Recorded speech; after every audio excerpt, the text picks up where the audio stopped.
Part 2. Chapter 6. The Grecian Archipelago. The next day, the 12th of February, at the dawn of day, the Nautilus rose to the surface. I hastened onto the platform. 3 miles to the south, the dim outline of Pelusium was to be seen. A torrent had carried us from one sea to another.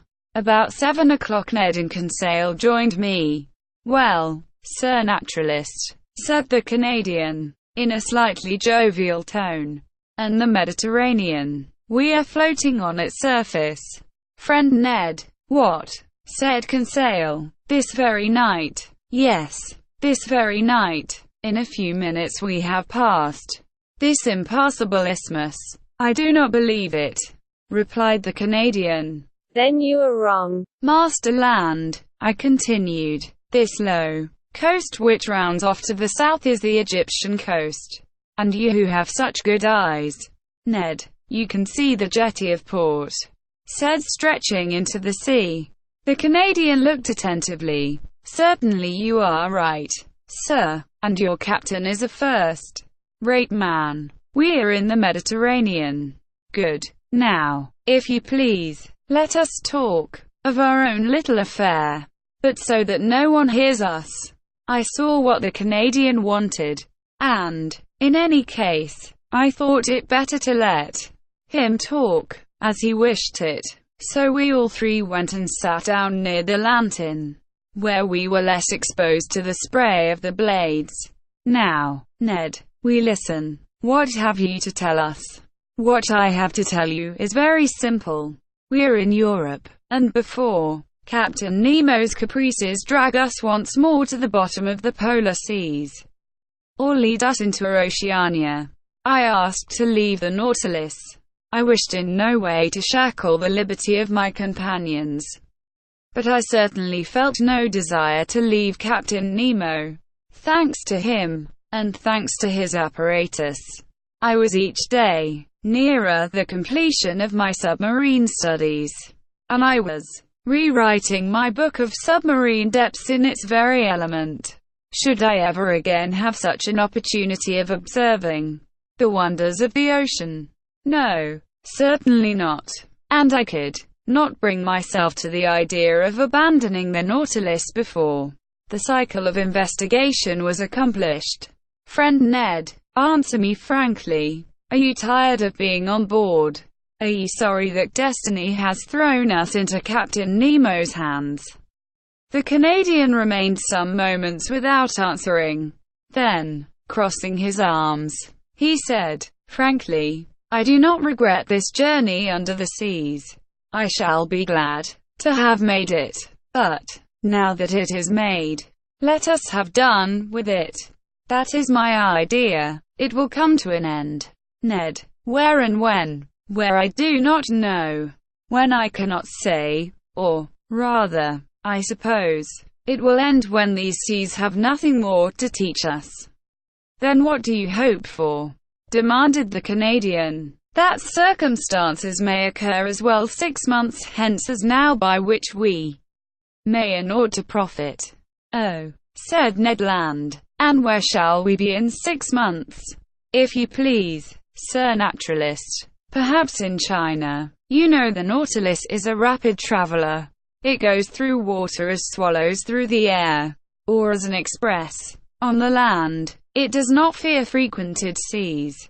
Who can say that it may not beat the coasts of France, England, or America, on which flight may be attempted as advantageously as here?" "Ironics," replied the Canadian. "Your arguments are rotten at the foundation. You speak in the future. "We shall be there. We shall be here." I speak in the present. "We are here, and we must profit by it." Ned Land's logic pressed me hard, and I felt myself beaten on that ground. I knew not what argument would now tell in my favor. "Sir," continued Ned, "let us suppose an impossibility. If Captain Nemo should this day offer you your liberty, would you accept it?" "I do not know," I answered. "And if," he added, The offer made you this day was never to be renewed. Would you accept it? Friend Ned, this is my answer. Your reasoning is against me. We must not rely on Captain Nemo's good will. Common prudence forbids him to set us at liberty. On the other side, prudence bids us profit by the first opportunity to leave the Nautilus. Well, Aronnax, that is wisely said. Only one observation, just one. The occasion must be serious, and our first attempt must succeed. If it fails, we shall never find another, and Captain Nemo will never forgive us. All that is true, replied the Canadian, but your observation applies equally to all attempts at flight, whether in 2 years' time, or in 2 days. But the question is still this: if a favorable opportunity presents itself, it must be seized. Agreed. And now, Ned, will you tell me what you mean by a favorable opportunity? It will be that which, on a dark night, will bring the Nautilus a short distance from some European coast, and you will try and save yourself by swimming. Yes, if we were near enough to the bank, and if the vessel was floating at the time, not if the bank was far away, and the boat was under the water. And in that case, I should seek to make myself master of the pinnace. I know how it is worked.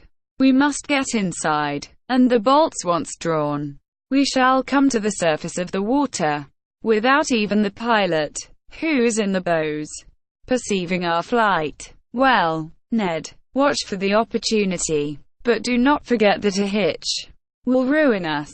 I will not forget, sir. And now, Ned, would you like to know what I think of your project? Certainly, Aronnax.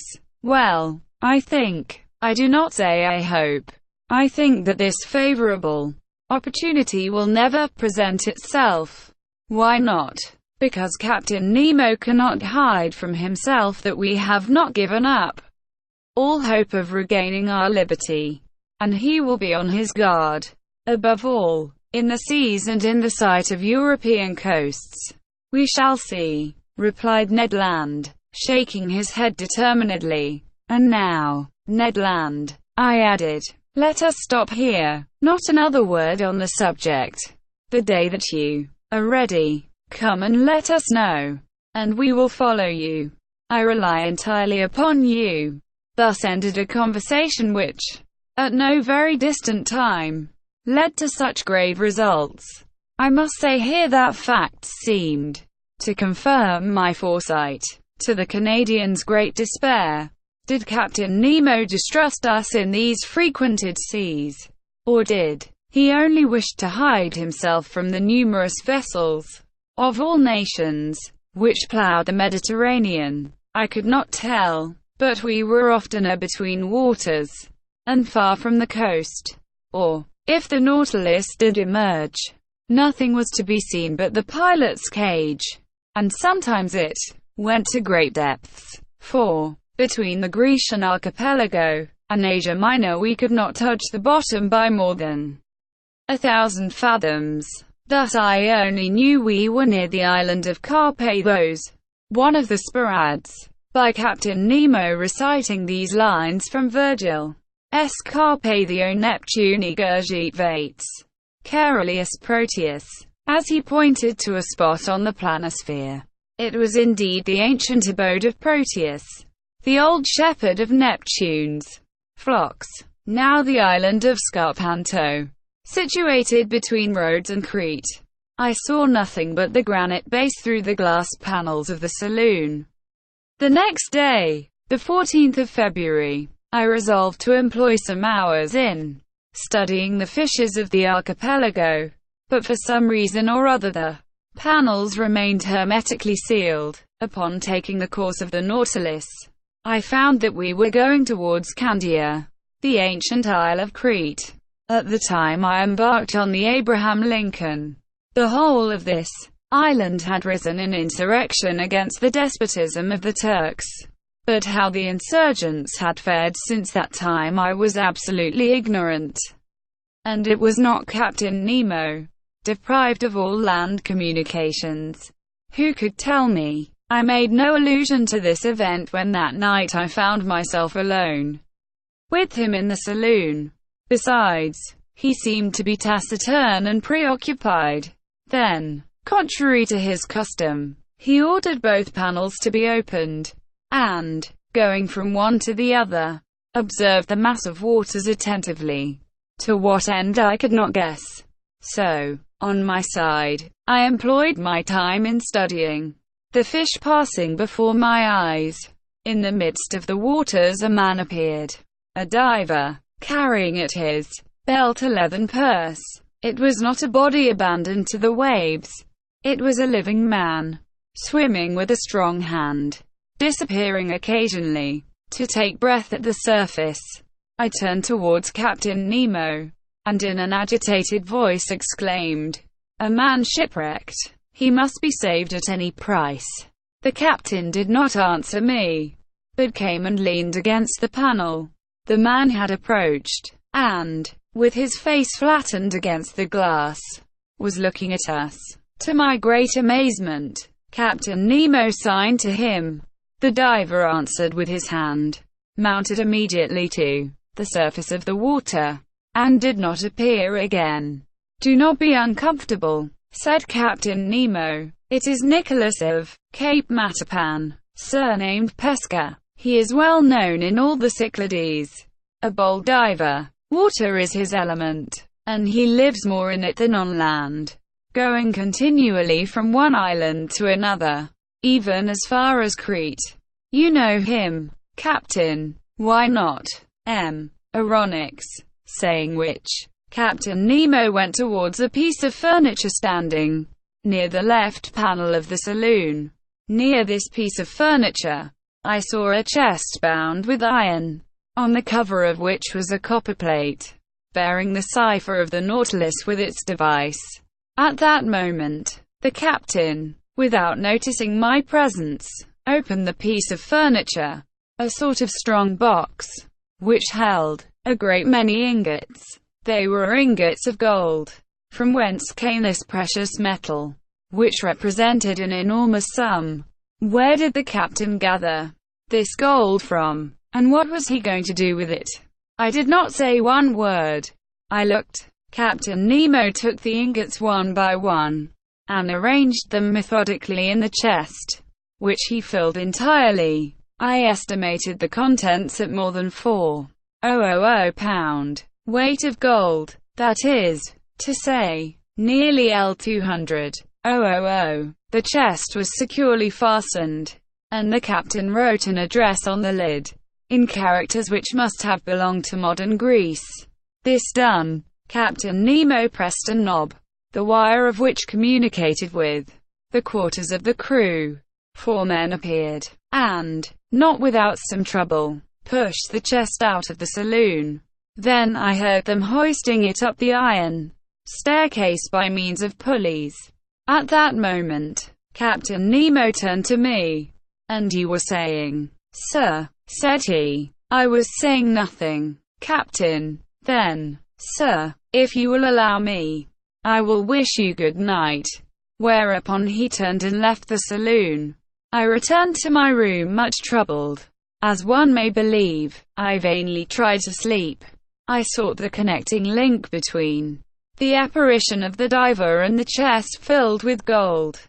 Soon, I felt by certain movements of pitching and tossing that the Nautilus was leaving the depths and returning to the surface. Then I heard steps upon the platform, and I knew they were unfastening the pinnace and launching it upon the waves. For one instant it struck the side of the Nautilus. Then all noise ceased. 2 hours after, the same noise, the same going and coming was renewed. The boat was hoisted on board, replaced in its socket, and the Nautilus again plunged under the waves. So these millions had been transported to their address. To what point of the continent? Who was Captain Nemo's correspondent? The next day I related to Conseil and the Canadian the events of the night. which had excited my curiosity to the highest degree. My companions were not less surprised than myself. "But where does he take his millions to?" asked Ned Land. To that there was no possible answer. I returned to the saloon, after having breakfast and set to work. Till 5 o'clock. In the evening I employed myself in arranging my notes. At that moment, ought I to attribute it to some peculiar idiosyncrasy? I felt so great a heat that I was obliged to take off my coat. It was strange, for we were under low latitudes, and even then the Nautilus, submerged as it was, ought to experience no change of temperature. I looked at the manometer. It showed a depth of 60 feet, to which atmospheric heat could never attain. I continued my work, but the temperature rose to such a pitch as to be intolerable. Could there be fire on board? I asked myself. I was leaving the saloon when Captain Nemo entered. He approached the thermometer, consulted it, and, turning to me, said, 42 degrees. "I have noticed it, Captain," I replied, "and if it gets much hotter we cannot bear it." "Oh, sir, it will not get better if we do not wish it. You can reduce it as you please." "Then, no, but I can go farther from the stove which produces it. It is outward." "Then, certainly, we are floating in a current of boiling water." "Is it possible?" I exclaimed. "Look." The panels opened, and I saw the sea entirely white all round. A sulphurous smoke was curling amid the waves, which boiled like water in a copper. I placed my hand on one of the panes of glass, but the heat was so great that I quickly took it off again. "Where are we?" I asked. "Near the island of Santorin, sir," replied the captain. "I wish to give you a sight of the curious spectacle of a submarine eruption. I thought," said I, "that the formation of these new islands was ended." "Nothing is ever ended in the volcanic parts of the sea," replied Captain Nemo, "and the globe is always being worked by subterranean fires. Already, in the 19th year of our era, according to Cassiodorus and Pliny, a new island, Thea, the Divine, appeared in the very place where these islets have recently been formed. Then they sank under the waves, to rise again in the year 69, when they again subsided. Since that time to our days the Plutonian work has been suspended. But on the 3rd of February, 1866, a new island, which they named George Island, emerged from the midst of the sulphurous vapor, near Kameni, and settled again the 6th of the same month. 7 days after, the 13th of February, the island of Aphroessa appeared, leaving between Kameni and itself a canal 10 yards broad. I was in these seas when the phenomenon occurred, and I was able therefore to observe all the different phases. The island of Aphroessa, of round form, measured 300 feet in diameter, and 30 feet in height. It was composed of black and vitreous lava, mixed with fragments of feldspar. And lastly, on the 10th of March, a smaller island, called Reka, showed itself near Kameni. And since then these three have joined together, forming but one and the same island. "And the canal in which we are at this moment?" I asked. "Here it is," replied Captain Nemo, showing me a map of the archipelago. "You see, I have marked the new islands." I returned to the glass. The Nautilus was no longer moving. The heat was becoming unbearable. The sea, which till now had been white, was red, owing to the presence of salts of iron.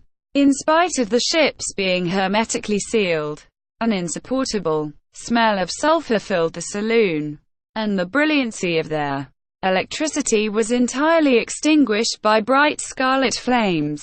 I was in a bath. I was choking. I was broiled. "We can remain no longer in this boiling water," said I to the captain. "It would not be prudent," replied the impassive Captain Nemo. An order was given. The Nautilus tacked about and left the furnace it could not brave with impunity. A quarter of an hour after, we were breathing fresh air on the surface.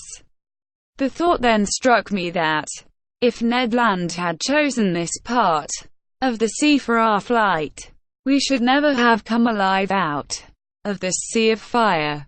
The next day, the 16th of February, we left the basin which, between Rhodes and Alexandria, is reckoned about 1,500 fathoms in depth, and the Nautilus, passing some distance from Cirigo, quitted the Grecian archipelago after having doubled Cape Matapan.